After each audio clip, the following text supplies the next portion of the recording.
Baru-baru ni ada seorang lelaki tua yang dia cakap yang Republic apa?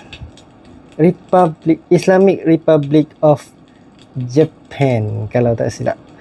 Okey, aku bukan nak mempertikaikan apa yang dia cakap, mungkin dia salah cakap dan kemungkinan besar dia memang salah cakap. Cuma apa yang aku nak sembangkan dekat sini ataupun luahkan dekat sini adalah ada sebahagian respon daripada kata-kata tersebut adalah yang daripada local Japanese people juga yang dia cakap yang Japan will never be a Islamic country ataupun Jepun tidak akan menjadi negara Islam.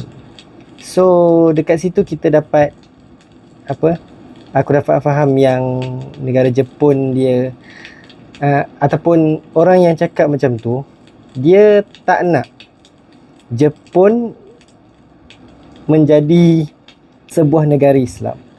So sebagai seorang Muslim, kita tak boleh lah, aku bukannya nak kata nak bergaduh ke apa, cuma kita nak berbincang secara aman. Okey, bila dia cakap dia tak nak Jepun menjadi sebuah negara Islam, mesti ada tujuan, ada sebab baik kenapa dia cakap macam tu. So jadi aku cuma nak keluarkan hujah aku. Kenapa ataupun persoalan dululah. Kenapa negara Jepun tak sesuai dengan Islam? Okey? Sebab bukan ke Islam mengajarkan kita tidak baik dalam alkohol ataupun minum arak. Negara Jepun adalah antara negara yang pengeluar arak, yang celebrate, menyambut sesuatu acara dengan arak dan sebagainya. Dan memang tak sesuai dengan Islam. Tetapi apakah kebaikan antara kedua benda tersebut?